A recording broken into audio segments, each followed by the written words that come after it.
Hoje tem uma doutrina, hoje se fala muito sobre a questão da Deus está no controle. Vocês já ouviram falar isso? Deus está no controle. E do mesmo jeito, essa questão de Deus está no controle, tem entendimentos errados, que a gente vai querer um pouco trazer luz aqui para essa questão. Deus está no controle. Aí as pessoas dizem, podem fazer o que quiser, não se preocupe com nada, porque Deus está no controle. Verdadeiramente, Deus está no controle. Existe um princípio chamado soberania de Deus. Mas o interessante é, como é que Deus está no controle? Nós perguntamos. Como é que Deus está no controle? E é a grande indagação dos incrédulos hoje. É a grande indagação dos ímpios hoje. Se Deus está no controle, por que um jovem é assassinado? Se Deus está no controle, por que uma pessoa muito boa morre? Um assalto. Se Deus está no controle, por que tantas coisas ruins acontecem? Se Deus está no controle, por que a nação venezuelana está na miséria? Se Deus está no controle, por que tanto ódio? Por que tanto sofrimento? Por que tanta dor, se Deus está no controle? Se Deus está no controle, por que muitas vezes nós vemos os ímpios se darem bem e os justos se darem mal? Essa é uma questão antiga.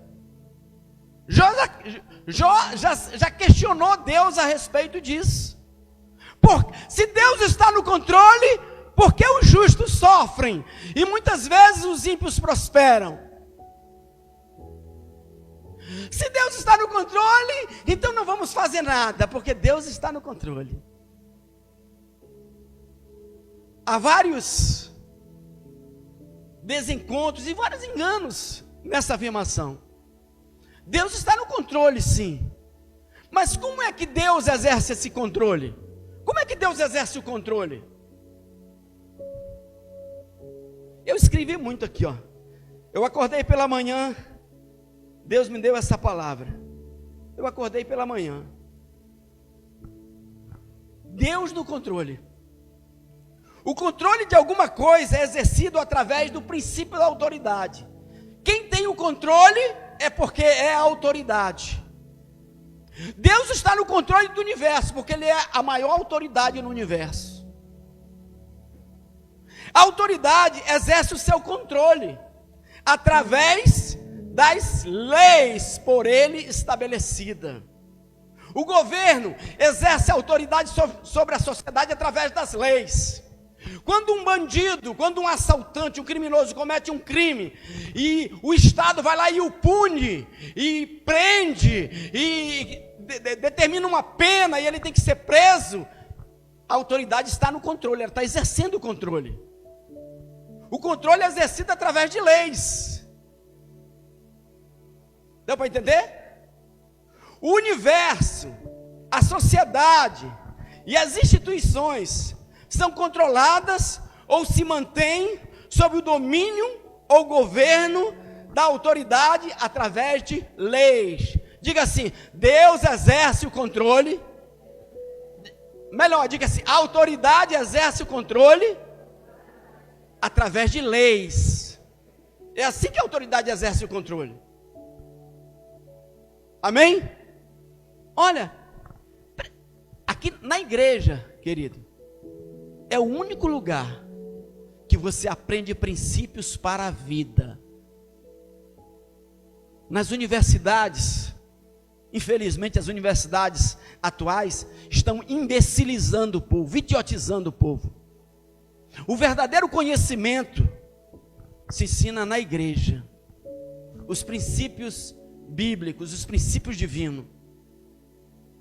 Então, sem autoridade não há controle. E a ausência de autoridade, eu procurei no dicionário. O que é anarquia? Anarquia é a ausência de autoridade. Sem autoridade não há controle. Deus está no controle, porque Ele tem autoridade sobre o universo. Amém, querido? Então, existem leis do universo, que Deus as aplica para exercer o controle sobre esse universo. A anarquia, justamente a anarquia, fala de ausência de autoridade, portanto, ausência de governo. Amém? Anarquia é ausência de governo, mas não, Deus sim está no controle do universo. Deus está no controle do planeta Terra. Quantos duvidam disso? Deus está no controle do planeta. Deus está no controle de todas as coisas. A Bíblia diz, Ele faz todas as coisas segundo o conselho da sua vontade. Todas as coisas. O seu reino domina sobre tudo, diz o Salmo. O seu reino domina sobre tudo. Amém?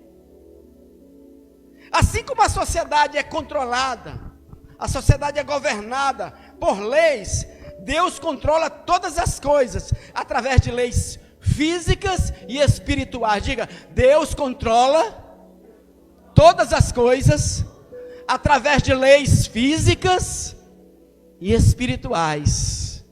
Amém, querido? O que são leis?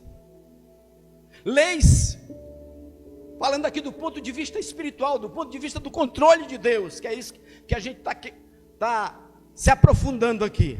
O que são leis? Leis são decretos de Deus, que são executados de acordo com princípios estabelecidos pelo próprio Deus.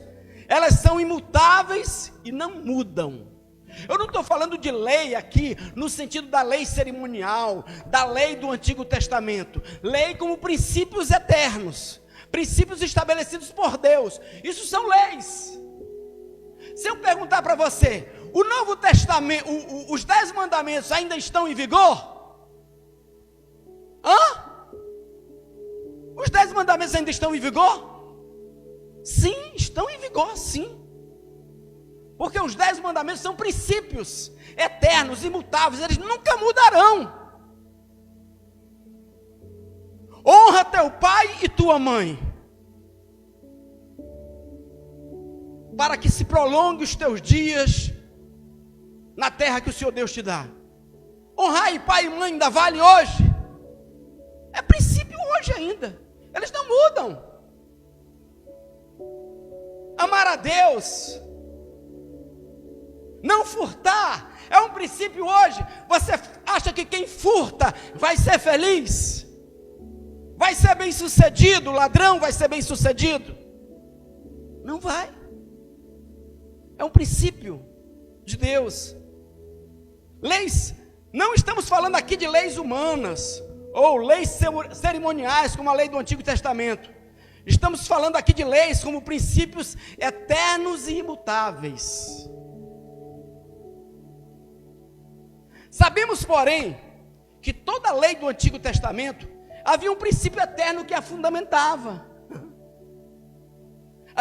Nós somos da geração da nova aliança, amém, glória a Deus, somos mesmo.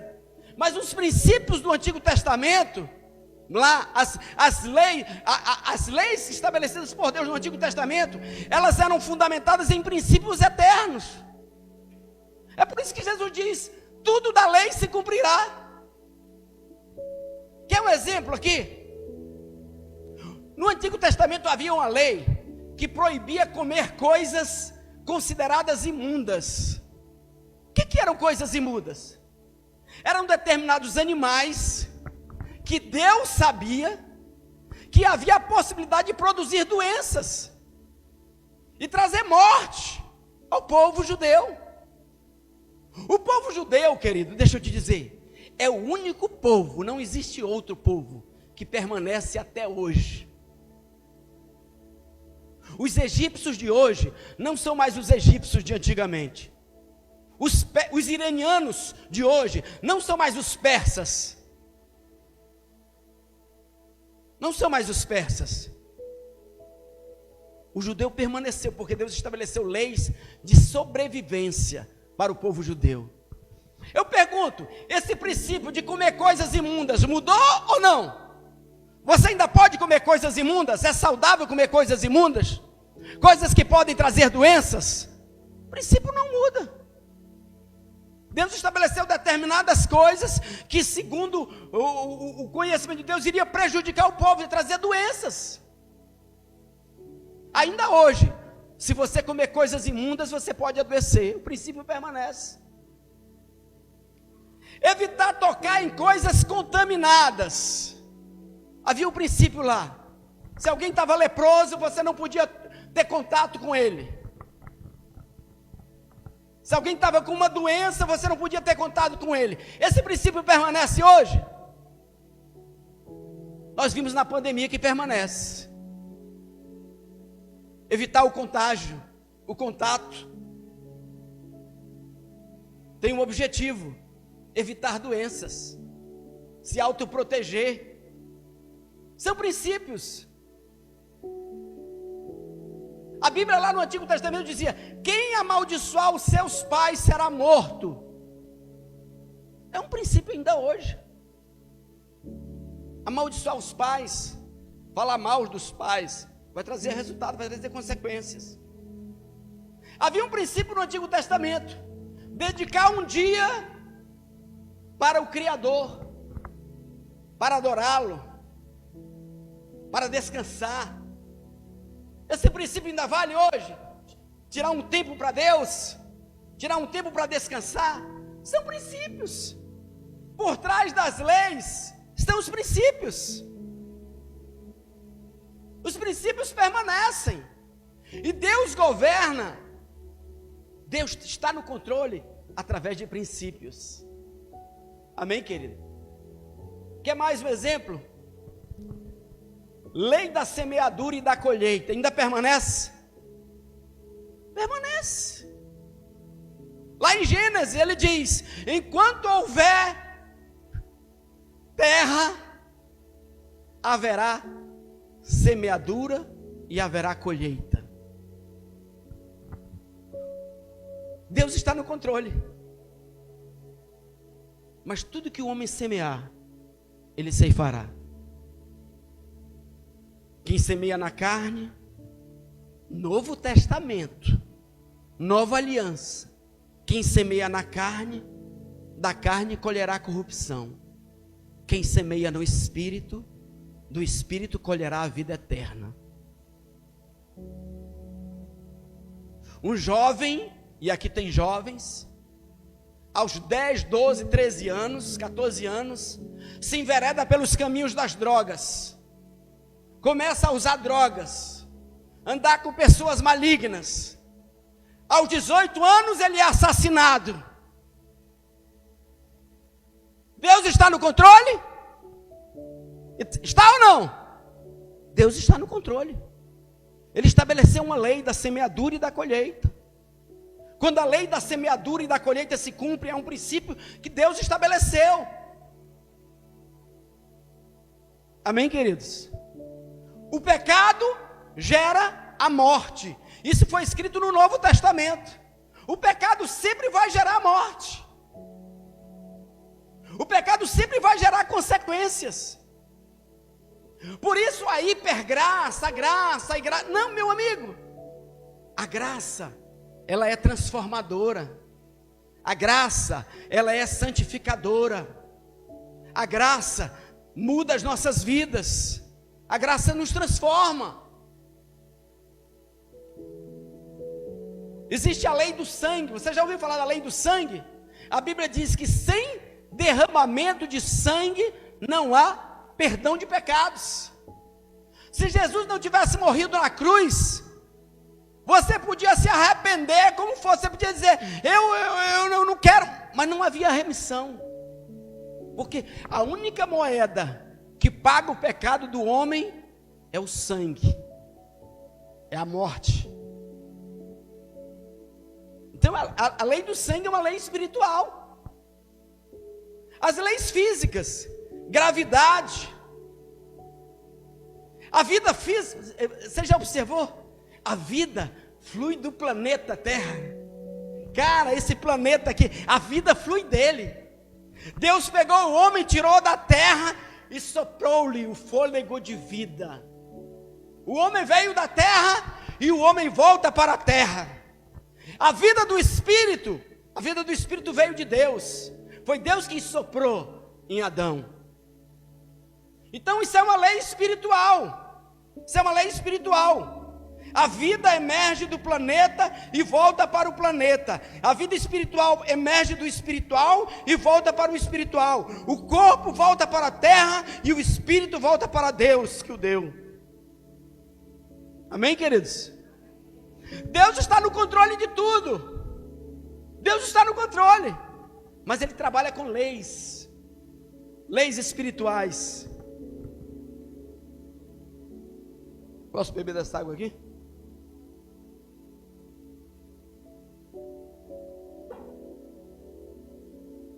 Deus tem o controle de tudo. Estamos dizendo que Deus está governando, controlando todas as coisas, através das leis físicas e espirituais que Ele mesmo estabeleceu. Porque existe um engano muito forte hoje, querido. A gente tem visto um engano muito forte sobre isso. Deus está no controle. Faça o que você quiser, porque Deus está no controle.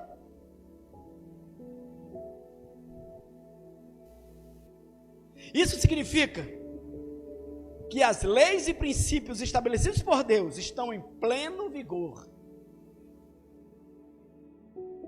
E aí vamos entrar noutra questão do controle, Deus do controle. A vontade de Deus. E aí é a grande pergunta. Puxa, foi da vontade de Deus que aquele jovem morresse aos 18 anos? Foi da vontade de Deus que aquele estupro acontecesse?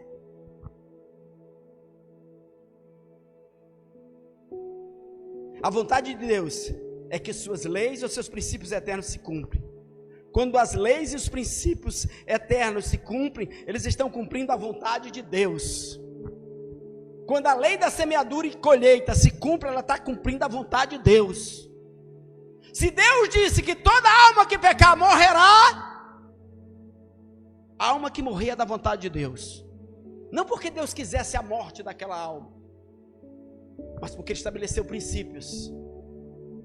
E aí, não vou me aprofundar muito, mas vamos entrar aqui em duas questões: a perfeita vontade de Deus e a vontade permissiva de Deus.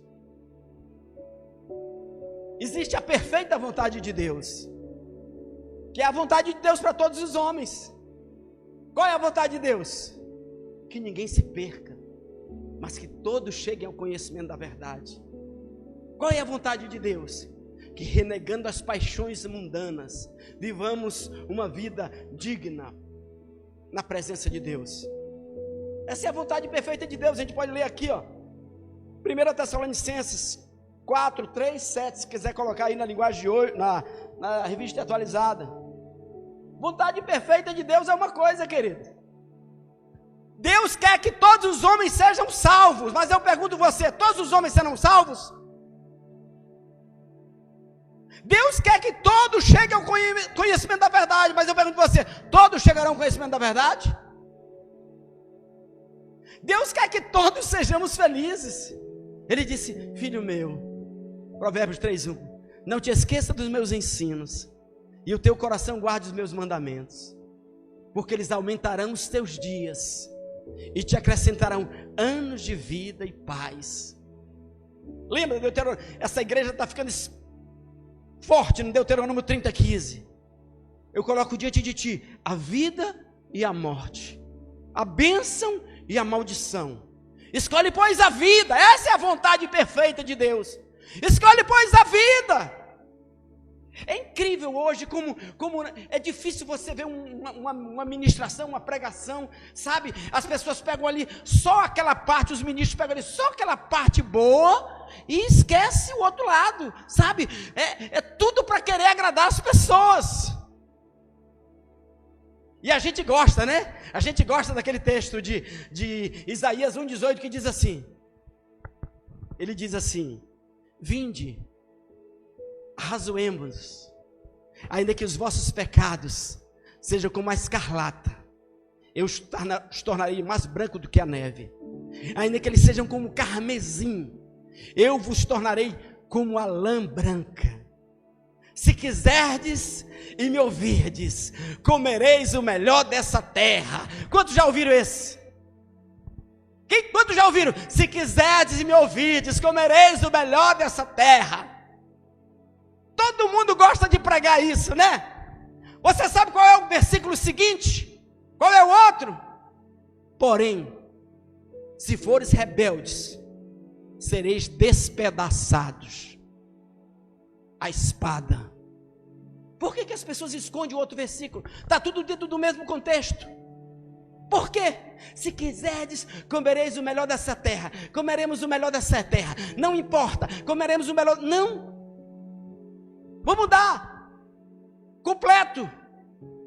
Tem textos da palavra de Deus, do Novo Testamento, que daqui a pouco estão esquecidos, querido. Se fosse ver assim, colocar lá no Twitter, né? Ele não tinha curtida nenhuma. Estão esquecidos, foram tirados da Bíblia, estão sob censura. Há textos da palavra de Deus que estão sob censura. Quer um? Se pecardes deliberadamente, depois de ter tido pleno conhecimento do pecado, já não resta mais sacrifícios pelo pecado, mas uma expectativa horrível de juízo de fogo que há de devorar os adversários. Quebrando a lei de Moisés, perece pela palavra de duas ou três testemunhas. Quanto maior castigo julgai vós, será merecedor aquele que pisar o Filho de Deus e profanar o sangue da aliança com que foi santificado, e que ultrajar o Espírito da graça. Bem conhecemos aquele que diz: minha é a vingança, eu darei a recompensa, diz o Senhor. Horrenda coisa é cair nas mãos do Deus vivo. Isso está no Antigo Testamento? Isso é Novo Testamento. Mas esse aí está censurado. Não tem curtida para ele. Mas esse é que é o problema de, relativizar as doutrinas. Vamos lá. 1 Tessalonicenses 4, 3, 7. Eu fico agoniado. Eu quero dizer, irmãos, eu estou com raiva não, tá? É o jeito de falar mesmo. Eu amo vocês. Eu quero que essa palavra produza vida. Não adianta você pregar uma palavra aqui, pode ser bonita, pode ser, e não produzir vida em nós. Desejo de agradar a Deus. E essas questões de obediência, de obedecer, de cumprir, tudo isso depende de uma coisa: a nossa comunhão com Deus, nossa comunhão com Ele. Olha lá, a vontade de Deus é que vocês vivam. Essa aí é outra versão, né? Mas tudo bem. A vontade de Deus é que vocês vivam em santidade. Por isso mantenham-se afastados de todo pecado sexual. Cada um deve aprender a controlar o próprio corpo e assim viver em santidade e honra. Não em paixões sensuais como os gentios que não conhecem a Deus. Nesse assunto não prejudique nem engane o irmão, pois o Senhor punirá todas essas práticas, como já os advertimos solenemente. Pois Deus não nos chamou para uma vida santa e não impura. Portanto, quem se recusa a viver de acordo com essas regras, não desobedece a ensinamentos humanos, mas rejeita a Deus que lhes dá seu Espírito Santo. Terminou? Então essa é a vontade perfeita de Deus. Aqui na minha versão diz assim, porque esta é a vontade de Deus, a vossa santificação. Então você entende o que é a vontade perfeita de Deus? Existe uma vontade perfeita de Deus, mas nem todos vão fazer essa vontade. Existe também. Então, a vontade de Deus é que nós vivamos uma vida de santidade. Em várias circunstâncias. A vontade de Deus é que nós vivamos em paz. A vontade de Deus é que nós não tenhamos guerras. A vontade de Deus é que tudo dê certo. A vontade de Deus é que nós sejamos curados. A vontade de Deus é tudo que é bom e maravilhoso para a nossa vida. A vontade de Deus é que nós sejamos felizes e abençoados. Essa é a vontade de Deus. Amém, querido? Enquanto quando essa vontade de Deus, que é boa, agradável e perfeita, se cumpre na nossa vida, maravilhoso.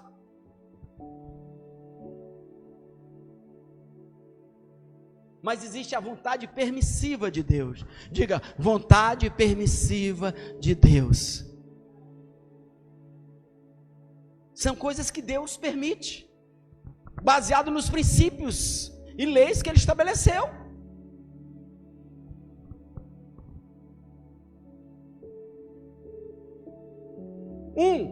A vontade permissiva de Deus permite que os homens escolham seus caminhos.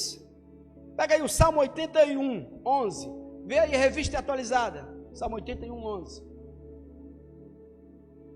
Deus nos deu o direito de escolher, querido. Escolhe, pois, a vida. 81, 11. 81. Escolhe, pois, a vida para que vivas. Deus nos deu a liberdade de escolher. Olha aí. Mas o meu povo não me quis escutar a voz. Israel não me atendeu. Assim, deixei-o andar na teimosia do seu coração. Siga os seus próprios conselhos. Irmão, se você não quiser seguir a vontade de Deus, Deus vai deixar você seguir o seu caminho. Jesus convidou o jovem rico: filho, vem e segue-me. Ele decidiu não seguir. Siga o seu próprio caminho. Se você não quiser seguir a vontade de Deus, aquilo que Deus quer para a sua vida, Ele vai dizer: siga o seu próprio caminho. Romanos 1,18, coloca aí. Então a vontade permissiva de Deus permite que os homens escolham os seus caminhos. Eu quero ler isso todo, olha. A ira de Deus se revela do céu contra toda impiedade e perversão dos homens que detêm a verdade pela injustiça. Porquanto o que de Deus se pode conhecer é manifesto entre eles, porque Deus lhes manifestou. Porque os atributos invisíveis de Deus, assim o seu eterno poder, como também a sua própria divindade, claramente se reconhece desde o princípio do mundo, sendo percebidos por meio das coisas que foram criadas. Tais homens são por isso indesculpáveis. Porquanto, tendo conhecimento de Deus, não glorificaram como Deus, nem lhe deram graças, antes se tornaram nulos em seus próprios raciocínios, obscurecendo-se-lhes o coração insensato. Inculcando-se por sábios, tornaram-se loucos. Isso está muito em voga hoje. Isso você vê na internet, os sábios desse mundo, que abominam as coisas de Deus. Inculcando-se sábios, achando-se sábios, tornaram-se loucos. E mudaram a glória do Deus incorruptível em semelhança de imagem de homem corruptível, bem como de aves, quadrúpedes e répteis. Por isso Deus entregou tais homens à imundícia, pelas concupiscências do seu próprio coração, para desonrarem o seu corpo entre si. Pois eles mudaram a verdade de Deus em mentira. Isso está acontecendo muito hoje. Estão mudando os princípios de Deus. Aquilo que era verdade agora está passando a ser mentira. E o que é mentira é verdade. Adorando e servindo a criatura em lugar do Criador, o qual é bendito eternamente. Amém. Por causa disso, os entregou Deus a paixões infames, porque até as mulheres mudaram o modo natural de suas relações íntimas por outro, contrário à natureza. Semelhantemente, os homens, também deixando o contato natural da mulher, se inflamaram mutuamente em sua sensualidade, cometendo torpeza, homens com homens, e recebendo em si mesmo a merecida punição do seu erro. E por haverem desprezado o conhecimento de Deus, o próprio Deus os entregou a uma disposição mental reprovável para praticarem coisas inconvenientes. Se você não quiser fazer a vontade de Deus, você vai ter toda a liberdade para fazer a vontade da sua carne, a vontade do mundo, a vontade do diabo. Então isso é a vontade permissiva de Deus. Quando alguém peca, Deus ainda está no controle. Quando alguém sofre as consequências do pecado, Deus ainda está no controle. Amém? Então a vontade permissiva de Deus, ela aplica a lei segundo ponto, ela aplica a lei da semeadura. Romanos 8, 12, 13 aí.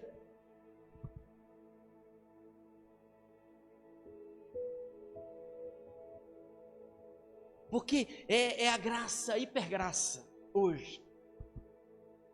Faça o que tu queres, pois é tudo da lei, como dizia o Raul Seixas. 12, 13. Diz aqui, ó, vou ler aqui. Romanos 8, 12, 13. Assim, pois, irmãos, somos devedores, não a carne, como se constrangido a viver segundo a carne. Porque se viverdes segundo a carne, caminhais para a morte. Ei, irmão, nós estamos na igreja, mas nós vivemos segundo a carne, caminharemos para a morte.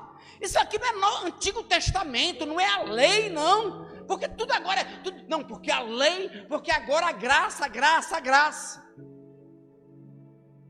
Porque se viver segundo a carne, caminhais para a morte.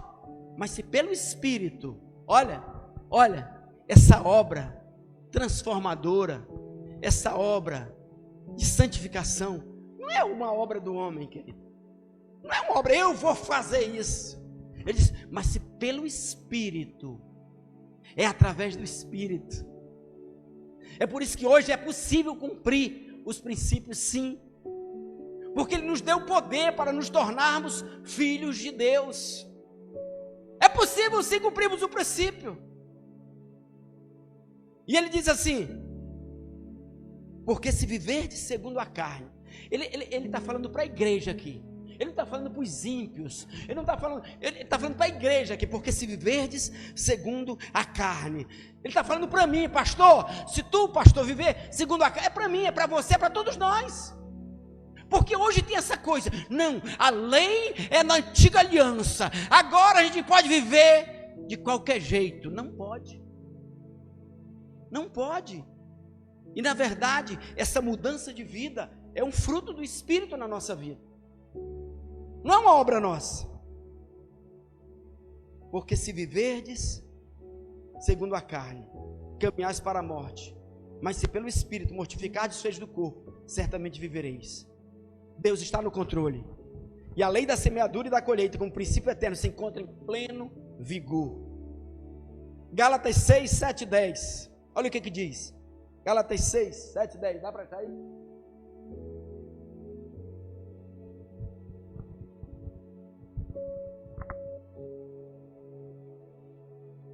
Não vos enganeis, de Deus não se zomba,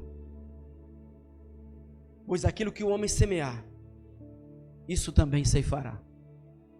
Porque o que semeia para a sua própria carne, da carne colherá corrupção, mas o que semeia para o Espírito, do Espírito colherá a vida eterna. E não nos cansemos de fazer o bem, porque a seu tempo ceifaremos, se não desfalecermos. Isso quer dizer, querido, que nem sempre os frutos aparecem imediatamente. Talvez nem apareça nessa vida. Eu digo isso. Tem os pastores da mídia aí, né? Tem os pastores da mídia, os pastores famosos, sabe? Mas eu quero saber se eles estariam dispostos a deixar tudo para fazer a vontade de Deus. Então, Deus não julga o sucesso do homem pelo sucesso humano, não. Deus não vê como o homem vê. Deus não vê como o homem vê.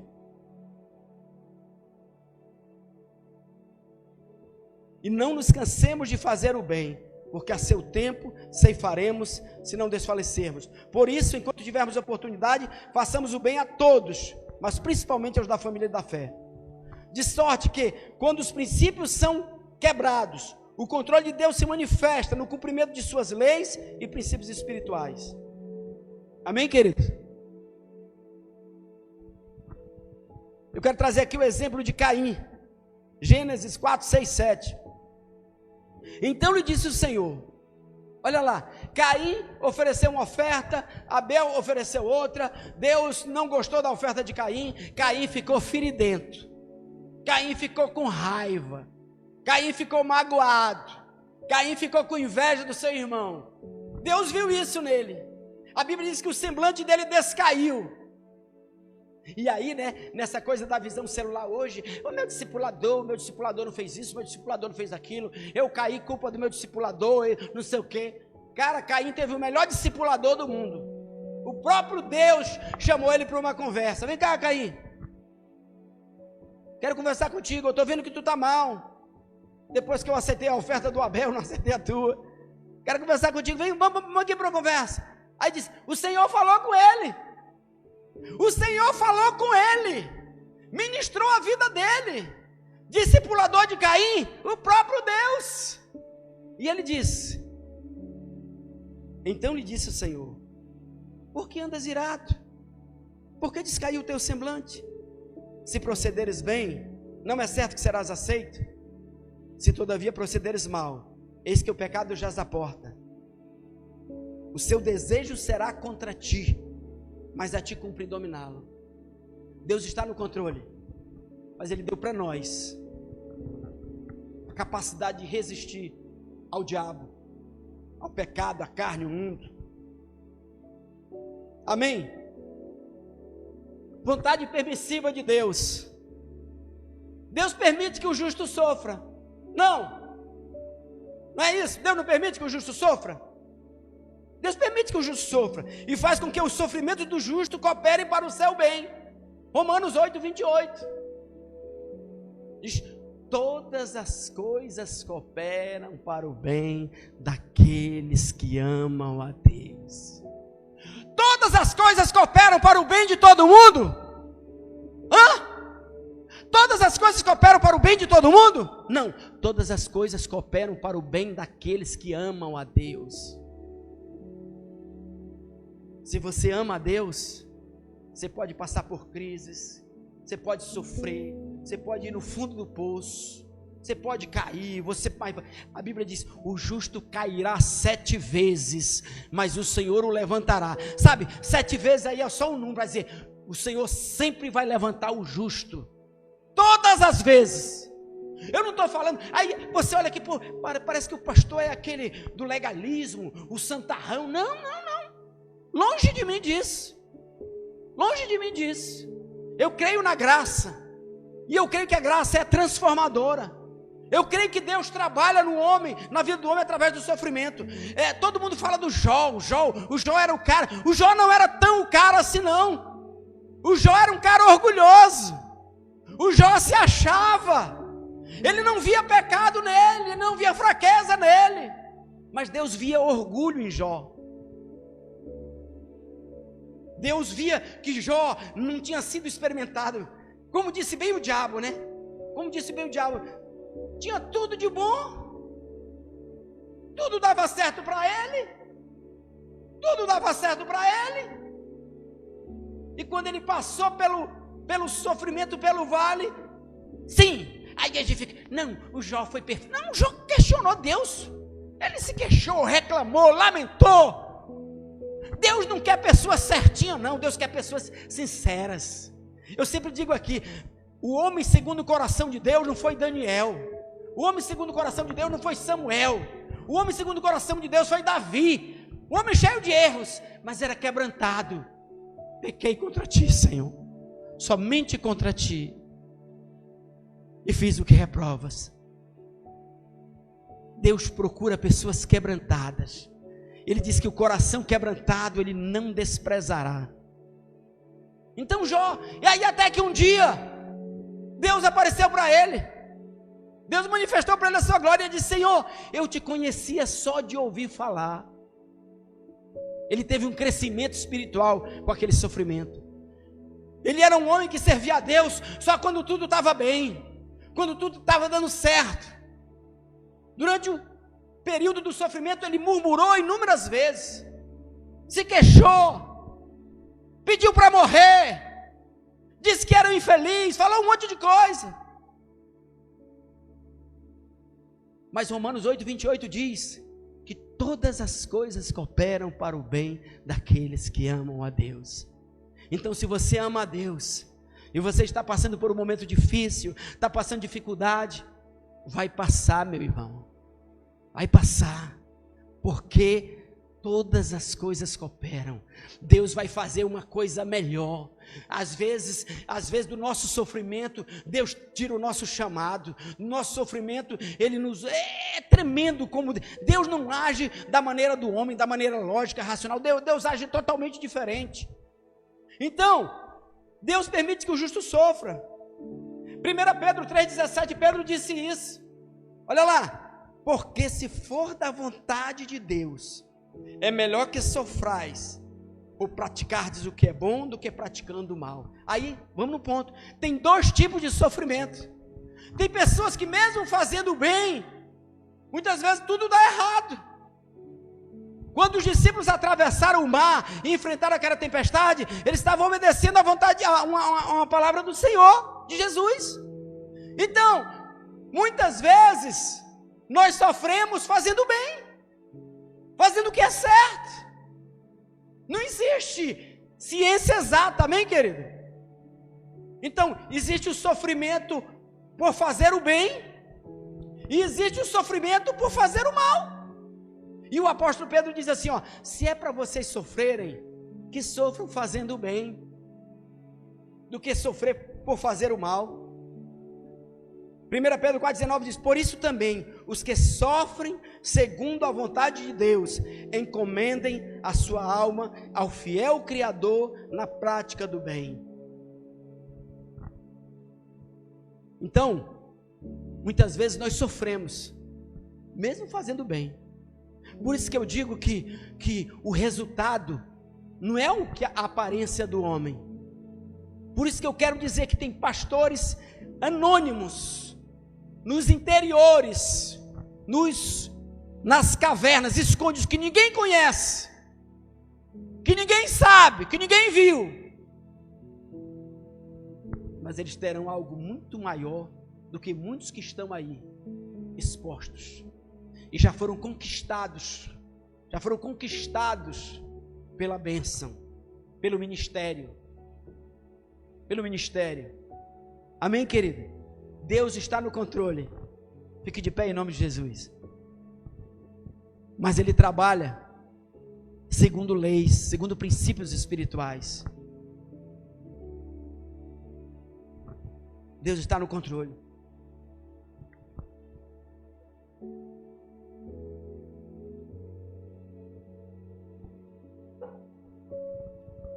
Então, quando a gente diz Deus está no controle, não significa que a gente pode quebrar os princípios de Deus e Ele vai transformar isso numa coisa boa para a gente, não.